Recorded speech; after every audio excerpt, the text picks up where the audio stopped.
doing both. Yes. Oh, okay.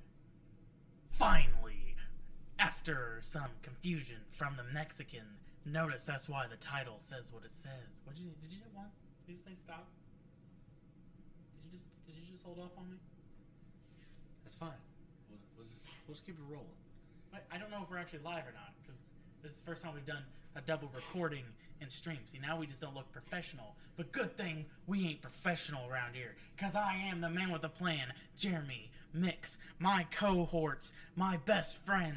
Where is my best friend? Oh, there he is next to me. Hey! What's up? What's going on, dog? Who are you? I am David Elkins, probably the greatest co-host Nah, we're not in the saying entire that. world. No, he's not probably the greatest, but we're Yes, here. I am. We're Shit. here. Shit. Yes, I am. We're Stop here. playing. Who are we lying to? We're lying to me. We're lying to me. We're lying to the fellow friends of SCP. Like, share, subscribe to this video, tell your friends, tell everybody. No, tell your enemies. If you don't like our show, you can be like, yeah, this show's really good. Torture them. Give us more views. Whatever we can do. But we are Simply Electrifying Productions. This is The Grind. David, you ready to get into this episode or not? I am so ready. Alright, dude. Keeping on the casual theme of every episode so far. Then playoff, boys. Then playoffs. Okay, I don't care. I gotta get this off my chest. Called it. Warriors in 4. Swept them fucking dudes. Man, look. Portland had that at least 3 games. They were up by 17 3 games in a row. Did you see Richard Jefferson? No, correction. 17, 18, 17. Come on, man. Oh, okay. Facts have to check out, damn it. Okay, did you see what Richard Jefferson said? What? Which part? I seen something on that Get Up this morning. Where he was like, Portland's up by like 17 or 18. He goes, but I don't know if it's over. I'm like, probably not, because it is, the Warriors. The Warriors are amazing. During game 2. For 2, I was at B-Dubs, I know for sure.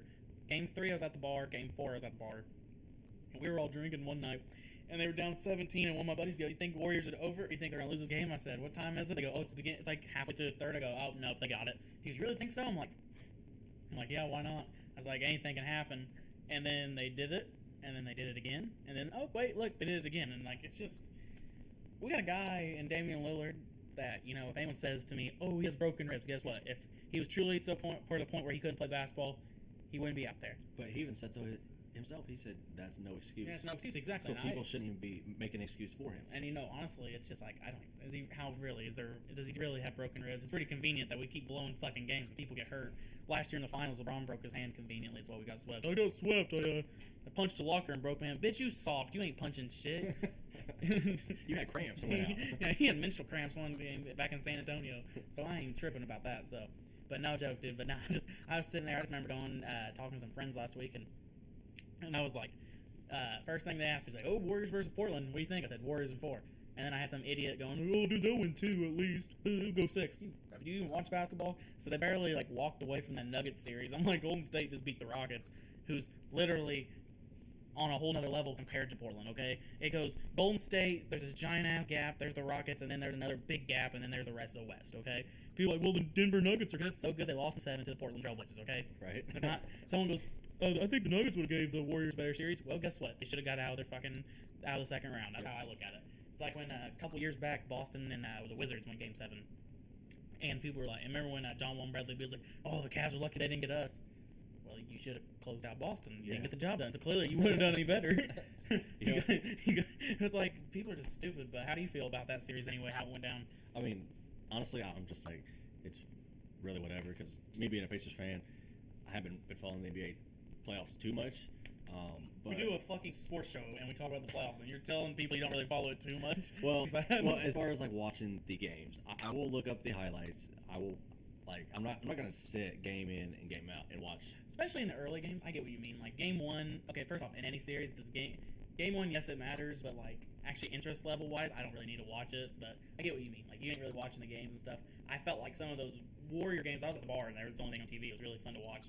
But the Toronto series, I honestly caught myself watching more of the game 3 and 4 when Toronto's winning. But yeah, I understand what you mean. I mean, now the Bucks and the Toronto series really kind of had interest in me, so I would turn on a little bit more over Portland and the Warriors because I just expected the Warriors to get it done quickly. Yeah, which they obviously The only thing did. interesting out of that series, and I'll be perfectly honest with you, it's not the fact that the fucking Warriors swept Portland. That was like irrelevant. It's the fact that they're winning without Kevin Durant in this convincing fashion. That's just ridiculous. They're back to their old form. They just switched the fucking playbook immediately. They're like, guys, we're going back to, we're doing this play. Oh, okay. Because now the offense isn't ran through Kevin, it's now ran through Curry. Yeah, and Clay. And Clay. And Draymond Green doing what he did best. I mean, people don't realize. He had a triple-double in, Game 3? He had like, him and Curry both had a triple-double in Game 4, I know that much.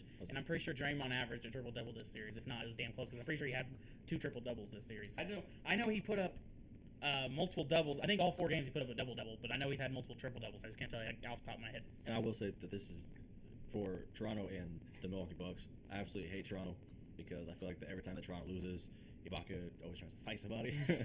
Every time. That's how we are at this podcast. When I lose a bet, I'm over here beating Danny. That's why this episode's called Mexican. We're giving a little sympathy tonight. Phil Beans coming at you later on the show, but go ahead, David. So, this is the only time that I actually am rooting for Toronto. You know, we'll get into that Toronto Bucks series real deep here in a minute, but like when it came to the Warriors, I'd rather see the Warriors beat Portland because I hate to say if the Warriors are going to lose, I wanted to see them lose in the finals. I feel like that would just be better TV. I don't care because if Portland beat them, you would never hear the end of it. I'm like, that's not how they're going to go out, dog. Come on now. We booed. I was like, I could never believe at any point in this series where Portland would pull the upset. Never, not once. And like you said, we've already brought it up. They're up 17, 18, 17. And 3 of the 4 games, Golden State literally just went, oh shit, is it time to play ball again? Right. And then Curry just went into a whole other stratosphere. Curry just went and said, oh yeah, guys, you guys know I won 2 MVPs, right? We disrespected this man for so long. Like when people go, who's the best point guard in the league? People like, obviously you say Curry, but people like, yeah, but I like Russell Westbrook. He averages a triple-double. He does a little bit. He's in the media. Yeah, but I like Kyrie Irving. He sauces, step back. He cries, whatever, He's like Kevin Durant, but short. And, like, it's just like that talk. And then there's people who's like, go, well, yeah, Curry's okay, but I'm more of a Trae Young guy. He's younger. He's like a young Steph Curry. But no one wants to give this man credit for what the fuck he's done to change the game of basketball to the point where he's changed how we play from Little League, AAU, middle school, high school, college, fucking backyard, drug dealers playing for money. We all play the game differently because of Steph Curry. Right. He's made 3-point shooting like the whole highlighted game. Michael Jordan in his peak didn't change the game. If you think he did, you're wrong. Michael Jordan was just the best player in the world and best player ever and did everything right at that level. But Steph Curry's changed the game. LeBron hasn't changed the game. If you think LeBron James has changed the game, you're fucking wrong. Okay? Only thing maybe he's done is make people play for stats. Oh, good for you guys. We have a bunch of selfish ball players in this day and age. But when it comes to actually changing the game and how teams set up their teams, set up the rotation, and getting rid of players, Steph Curry's changed the game completely. Right. He's gotten rid of centers. How many teams truly have a gritty center? Not very many. Not many, but then one of these days we'll have the discussion. Look at every championship team, they have a gritty center, even Golden State, which is pretty funny. They have everything, and that's what's scary about them, but that's not the point.